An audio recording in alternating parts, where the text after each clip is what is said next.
ಪೇಟೆಗೆ ಹೋಗ್ಬೇಕಂದ್ರೆ ಕಾರ್ ಇಲ್ಲ, ನೀನೊಬ್ಬರೇ ಹೋಗಿ ಲಿಸ್ಟ್ ನಲ್ಲಿರೋ ಸಾಮಾನೆಲ್ಲ ತಗೊಂಡ್ ಮನೆಯಲ್ಲೂ ಡಾಕ್ಟರ್ ಸಾಹೇಬ್ರಿಲ್ಲ, ಊರಿಗೆ ಹೋಗಿದ್ದಾರೆ. ನೀವೊಬ್ಬರೇ ನಿಮ್ಗೂ ಬೇಜಾರಾಗುತ್ತೆ, ನನಗೂ ವಿವರ ಜ್ಞಾನ ಇಲ್ಲ.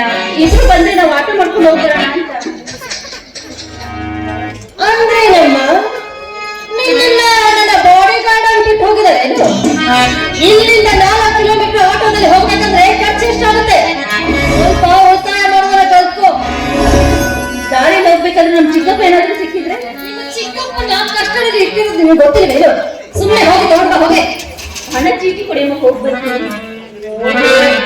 ನಮ್ಮ ಮಾಮೂಲು ಅಂಗಡಿ ಲಿಸ್ಟ್ ಎಲ್ಲ ಕೊಡ್ತಾರೆ. ಸರಿ.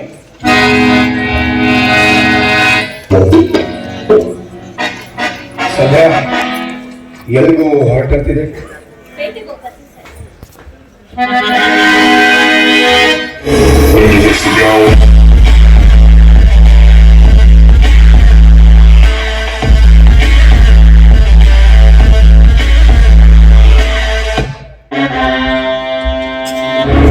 ಗದಾ ಸಂಧ್ಯಾಳನ್ನ ಪೇಟೆಗೆ ಕಳಿಸಿದ್ದೇನೆ. ಕಾರಣ ನೀವು ಬರ್ತೀನಿ ಅಂತ ಫೋನ್ ಮಾಡಿದ್ರಲ್ಲ. ಅಕಸ್ಮಾತ್ ಒಂದು ವೇಳೆ ವ್ಯವಹಾರ ಮುಗಿಸ್ಕೊಂಡು ಬೇಗ ಮನೆಗೆ ಬಂದ್ರೆ 2 ಗಂಟೆನಾದ್ರೂ ಆಗುತ್ತೆ. ಅದಕ್ಕೆ ಹೇಳೋದು ಹೆಣ್ಣಿನ ಮನಸ್ಸು ತುಂಬಾ ಸೂಕ್ಷ್ಮ ಅಂತ. ಒಂದು ವೇಳೆ ಡಾಕ್ಟರ್ ಗುಣಶೇಖರ್ ಅವರು ಬೇಗ ಕ್ಯಾಂಪ್ ಮುಗಿಸ್ಕೊಂಡು ಮನೆಗೆ ಬಂದ್ರೆ ಆ ವಿಷಯ ಅವರ ಗೆಳೆಯರಾದ ನಿಮಗೆ ಗೊತ್ತಿರ್ಬೇಕಲ್ಲ. ಮಿತ್ರನ ಹತ್ರ ಹೇಳುವುದು ಎಷ್ಟು ಇರುತ್ತೆ, ಅದರ ಜೊತೆ ಜೊತೆಗೆ ಧರ್ಮಪತ್ನಿಯೊಂದಿಗೆ ಪರ್ಸನಲ್ ಆಗಿ ಹೇಳುವುದು ಎಷ್ಟೋ ಇರುತ್ತೆ. ಹುಟ್ಟಿದ ಗೆಳೆಯರಾದ ನಿಮ್ಮ ಮುಂದೆ ಹೇಳುವಷ್ಟು ನನ್ನ ಮುಂದೆ ಹೇಳ್ತಾರೆ. ನಿನ್ನ ಗಂಡ ಅಂತೂ ಇನ್ನು 1 ವಾರ ಮನೆಗೆ ಬರುವುದಿಲ್ಲ. ಈ 1 ವಾರ ಈ ಮನೆಯಲ್ಲಿ ಸಂತೋಷವಾಗಿರ್ಬೇಕಂದ್ರೆ ಹಾಳಾದ ಸಂಧ್ಯಾ ಅವಳನ್ನ ಬಲವಂತದಿಂದ ಈ ಮನೆಯಲ್ಲಿ ಇರಿಸ್ಕೊಂಡಾದ್ರೆ ನೀವು ನನ್ನ ಮಾತಿಗೆ ಜೊತೆ ಕೊಡಿಸಿದ್ರೆ ಇವತ್ತು ಇವರ ಬಂಧನವಿಲ್ಲದೆ ನಾವಿಬ್ಬರು ಸುಖವಾಗಿರ್ಬೋದು. ನೋಡ, ನಾವಿಬ್ಬರು ಕೂಡಲೇ ಕಷ್ಟ ಆಗ್ತಾ ಇತ್ತು. ಅವರು ಹೋಗ್ತಾರೆ, ಅನಾಥರಿಗೆ ರಕ್ಷಣೆ ಕೊಡಬೇಕಾದಾಗ ಅಲ್ಪಮತಿ ಬುದ್ಧಿಯ ಪತ್ನಿಯು ಧಿಕ್ಕರಿಸಲು ಸಮಾನ ದರ್ಜೆಯ ವ್ಯಕ್ತಿಯೊಬ್ಬ ಅದಕ್ಕೆ ಸಹಕರಿಸಿದಾಗ ಆ ಡಾಕ್ಟರ್ಗೆ ತನ್ನ ಹೆಂಡತಿ ಹಾಗೂ ಸ್ನೇಹಿತನ ಮಧ್ಯ ಮತ್ತಾನೈತಿಕ ಸಂಬಂಧವಿರಬಹುದೆಂದು ಅರಿಯಲಾರನೇನು. ಅದಕ್ಕೆ ಸಂದೇಹವನ್ನು ಇಲ್ಲೇ ಇರಿಸಿಕೊಳ್ಳಲು ಹೇಳಿದೆ. ಆ ಕಡೆ ನಿನ್ನ ಗಂಡನಿಂದ ಒಳ್ಳೆಯವನೆಂಬ ಅಭಿಧಾನವನ್ನು ಪಡೆಯಬೇಕು. ಎಷ್ಟಾಗ್ಲಿ ಪೊಲೀಸ್ ನಲ್ಲಿ ನಿಮ್ದು ನೋಡಿ. ಈ ಸಂಸಾರ ಬಂಧನದಿಂದ ನಾವಿಬ್ಬರು ಸುಖವಾಗಿರೋದಕ್ಕೆ ಒಂದ್ 8 ದಿನ ಟೂರ್ ಹೋಗಂడి.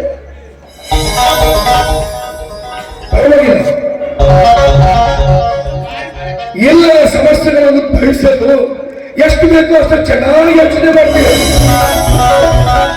ಡಾಕ್ಟರ್ ಗುಣಶೇಖರ್ ಮನೆಗೆ ಬರೋದು, ಸಂದರ್ಭವನ್ನು ವಿಚಾರಿಸೋದು, ಆಗಾಗ್ಗೆ ನೀನು ಟೂರ್ ಹೋಗಿದ್ದೀಯ ಅಂತ ಹೇಳೋದು, ಅವನು ಯಾರ ಜೊತೆ ಹೋಗಿದ್ದಾರೆ ಅಂತ ಮತ್ತೆ ವಿಚಾರಿಸೋದು.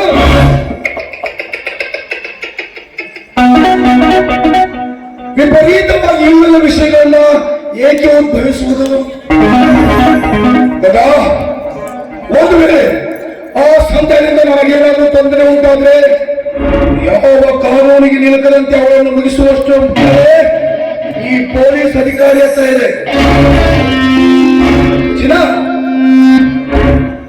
ಈ ರಸ ಸಮಯದಲ್ಲಿ ಇಲ್ಲದ ವಿಚಾರಗಳೇಕೆ?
रहे।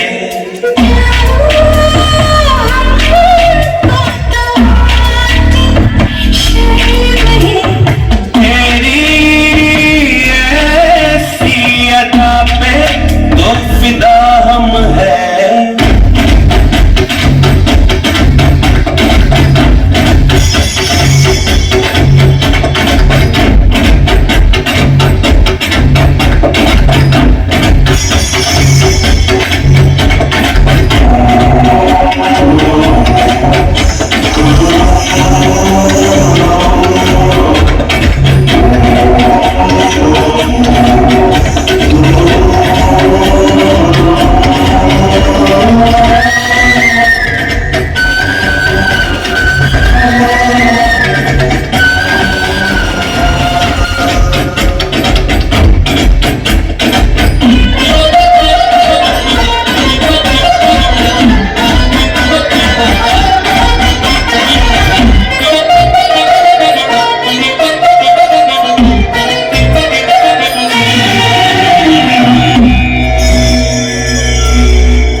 सोचा दिया है हम तो अब डरने लगे। सोचा है ये कि रात और दिन तुझे प्यार करेंगे हम। डरते तो क्यों हो जाने मन मेरे प्यार से। ये क्या हुआ कैसे हमें सताने लगे। इतनी प्यारी हो सामने हम काबू में कैसे रहे।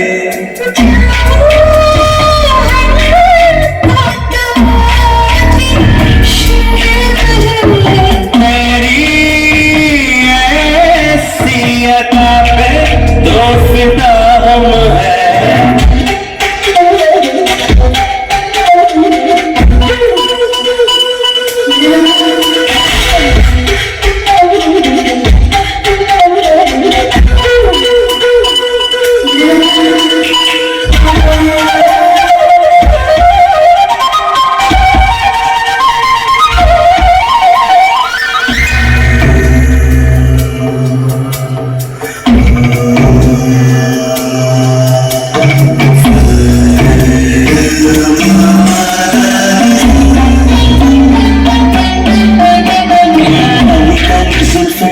गोरी गोरी बाहें मुझको तड़पाने लगी।